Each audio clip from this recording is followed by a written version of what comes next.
talking about here tonight is a huge spiritual challenge to even face. It requires a lot of spiritual fortitude, and all of you sitting here who are willing to learn more about this are really to be congratulated. You're among the bravest people and in the area, for sure.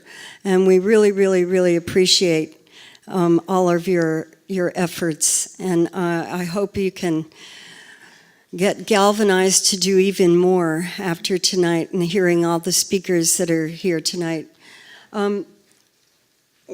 We live along the West Marin coast, and in this beautiful, beautiful state all along the coast will be accumulating more radiation from Fukushima.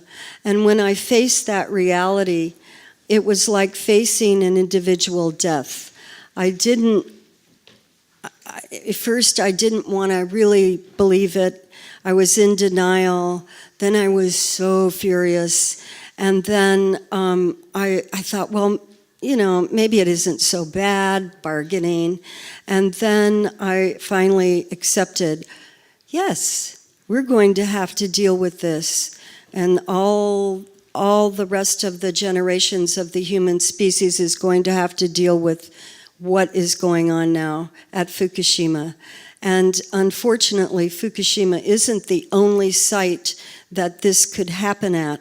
And you'll understand if you don't already. How many people here have been following this very closely? Okay, thank you. When the explosions at Fukushima occurred in March of 2011, clouds of cesium-134 and 137 were shot up into the air and then into the jet stream and was carried across the jet stream all over the planet. There were people who were saying, oh, let's go to the southern hemisphere, but you know what? The southern hemisphere showed elevated spike in radiation not too many months afterwards. So first it went across the Pacific and then up Alaska, and it's covering the planet there, as you can see. And this was from those explosions that created this cloud of radioactive debris. Then, as we now know that TEPCO, the company that operates the Fukushima Daiichi plants, has been dumping contaminated water into the ocean constantly, every day, since the catastrophe first occurred. They can't really help it. I mean, they could if they had done early on what some engineers have suggested, like Arnie Gunderson, but they have groundwater flowing through. The groundwater picks up the contamination from the melted through reactors, as well as the water that's created by trying to keep those reactors cool and trying to keep the spent fuel pools cooled, all of which would create even worse problems if they weren't constantly inundated with water. This shows how the ocean currents move through the entire planet, the global conveyor belt. You've heard about the Gulf Stream in the Atlantic. Well, there's one similar in the Pacific. That's the Kuroshio current. And what it does is it starts forming going very deep, right in front of Fukushima. And then it moves across and up, over to the North Pacific, goes up to Alaska, along Alaska, and then down the entire west coast of North America, and then it loops back again. And then the convergence zone there, where the North Pacific gyre is, where all the plastic congregates, and has been moved. It's sort of like the belly button of the Pacific. And that's where the concentrations are the highest of the radiation right now. The National Oceanic and Atmospheric Association, NOAA, along with the GeoMar Research Center for Marine Geosciences, have put together a simulation based on a tracer cloud that they've injected dyes into the ocean. And what that showed was this kind of dispersal. And they can see the days above there on the upper left, and how quickly it's moving through the ocean, because there's surface currents as well as the looping currents. And what that has shown in their simulation, and by the way, their simulation was based on only one release of about a couple of weeks. They didn't say how exact they were, but as we now know, this is a continuing release. So that has to be added into their understanding when they did this simulation. But it's still useful to see how it moves and disperses throughout the Pacific. What they're saying is that the concentration, because the current is very strong as it leaves Fukushima, and it starts moving very quickly and deeply. Then when it gets along the north or the west coast of North America, it tends to slow down. And so they are saying that there may be an accumulation along the west coast of these of the radiation that may make our west coast actually more radioactive than off the shores of Japan. So what we can see is that they're saying that this current will reach the northwest coast around 2014. It reaches Alaska before that, and then moves down Canada and down to where we are. The Japanese have done measurements of plankton throughout the Pacific in 10 different places throughout the Pacific. And in every place they tested, there was elevated levels of cesium-134 and 137. The greatest concentrations were in this Pacific gyre area in the center that actually is northeast of Hawaii, I believe. So let's talk about measuring. Shortly after the catastrophe, many of the government radiation monitors that were supposed to protect us from inadvertent exposures were turned off. They in their wisdom, decided that we didn't need to know anymore about what was happening. But what happened was people in some universities measured the kelp off the shore of Long Beach and found that the levels of iodine-131 were elevated immediately after the catastrophe. And bluefin tuna, which are migratory fish that actually spawn next to offshore in the Fukushima area, did have cesium. And they were surprised about that because cesium can be excreted from the body, but the fish actually still had measurable levels of cesium in their flesh by the time they got to the West Coast, where they were caught and checked. And so the second year after Fukushima, bluefin tuna were again tested, and 15 out of 15 also tested high in elevated levels of cesium. But the scientists who measured that said, oh, not to worry, those levels are below our level of concern here in the United States. However, the United States permissible levels of radiation, the guidelines are 1,200 becquerels per kilogram, which is among the highest in the world. And so it's not health related. They just decided 1,200 becquerels per, and a becquerel is a decay per second, a disintegration of a radioactive particle per second. So it's okay to eat things that have 1,200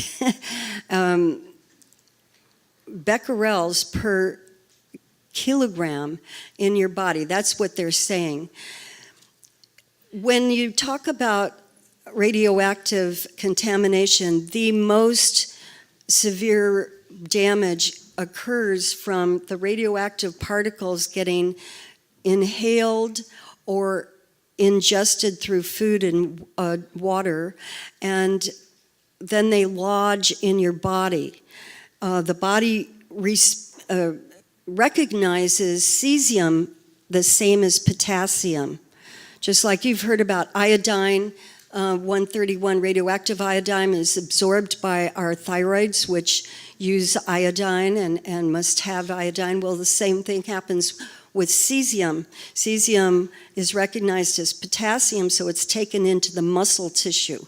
It can get into your digestive tract, but that way you can flush it out if it's in your digestive tract through eating apple pectin, for instance. That's been proven by studies on children after Chernobyl.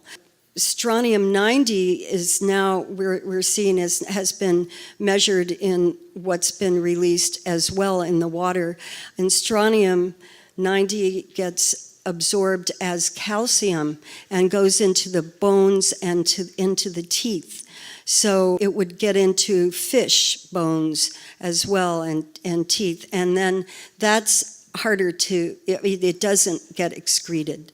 So these are the things that we're having to deal with now. And going back to the 1,200 becquerels per kilogram, Dr. Yuri Bandajevsky, who is a medical doctor who's the head of the medical institute at Gomel Institute of Medicine in Belarus. After Chernobyl, he did testing of autopsies of tissues from children's autopsies, and he found that cesium caused disease to begin at the level of 11 becquerels per kilogram, and that disease was permanent by the time it was 50 becquerels per kilogram. So if you constantly ingest food that is allowed to have 1,200 becquerels per kilogram, you can imagine how quickly that would get you into disease levels, and particularly children and pregnant women and infants. Also, the National Academy of Sciences, the Biological Effects of Ionizing Radiation Beer 7 report from 2006 has shown, clearly states that there is no safe level of radiation. And in fact, what they have shown is that children are, of course, more vulnerable, the elderly, the infirm, and women are more susceptible than men, and girl children are the most susceptible. This is our reproducing of our species that's at stake here. And I'm reading more and more, by the way, studies that are showing the same thing is true for non-ionizing radiation, which is the wireless, the cell phones, and that women are more sensitive, and girl children. So what we, one more fact about that, when you ingest that radioactive particle, then this is different, you know, from X-rays, by the way. That just goes through. Those are waves. Gamma radiation, just waves. But if you have a particle of radiation, which is a heavy metal, it can lodge inside you and stay there forever, irradiating the cells right next to it, which, you know, is the way the body is affected. And then they tend to go into the organs, the lungs, the heart, the pancreas, the liver, etc., to cause problems. So what to do? Our organization joined with others to form Fukushima Fallout Awareness Network, FAN, and we've got information over there. There's a lot more information than I'm going to be able to talk about now. Fukushima Fallout Awareness Network has submitted an official legal document to the FDA to demand that the permissible levels for radiation in food and supplements be lowered to 5 becquerels per kilogram, and that they do systematic testing of our food and supplements. And we need support in that. We can talk with more detail over there. Rachel is right there from Eon with an array of different herbs of all things. Now, these won't cure your problem from radiation, but there are studies that have been done that show that, for instance, cancer patients undergoing radiation treatments, which uses gamma radiation, not the particles. But anyway, we're hoping that these same herbs that fortify and help the survival rates from that kind of radiation may help with fortifying the body and somewhat diminishing the bad effects of the particles that may get lodged in your body. People say eat seaweed. Seaweed, I mean, some of the foods that we know were really to be looked for, mushrooms, seaweed, that before Fukushima were really good for you because they hyperaccumulated minerals. Well, those things are hyperaccumulating the radiation. So if they're in exposed water, they're going to be more highly contaminated than other foods. So we have more information over there, a lot more to think about. But apple pectin can help flush through cesium, and there are other ways of dealing with this that we can talk about afterwards. Thank you.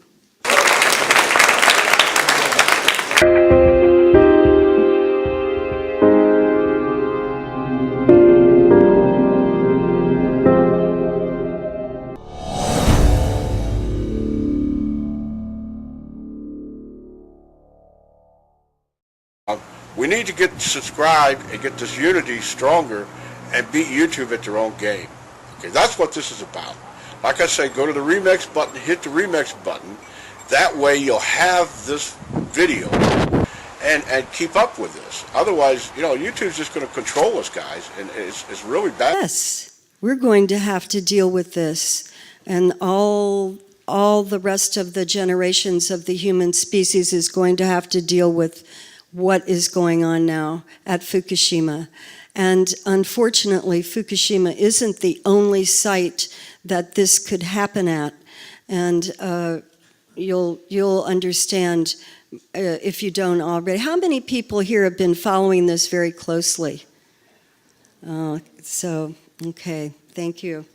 When the explosions at Fukushima occurred in March of 2011, and all of you sitting here who are willing to learn more about this are really to be congratulated. You're among the bravest people and in the area, for sure.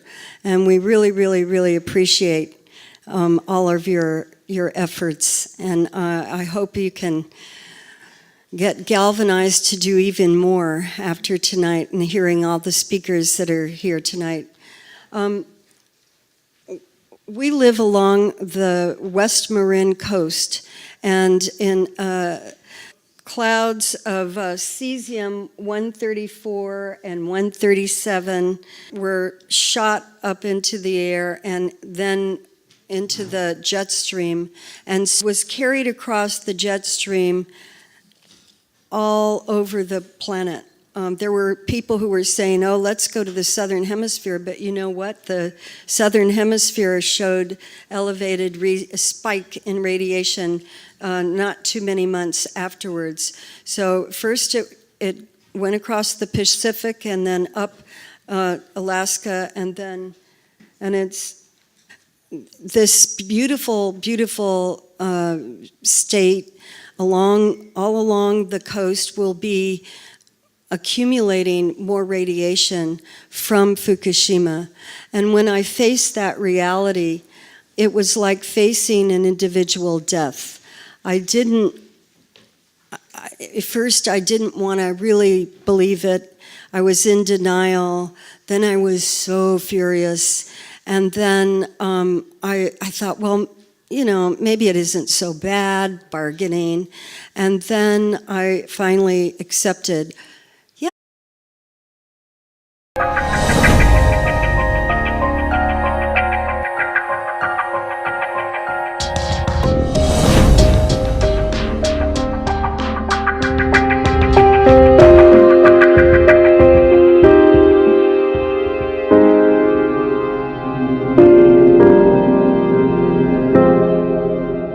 What we're talking about here tonight is a huge spiritual challenge to even face. It requires a lot of spiritual fortitude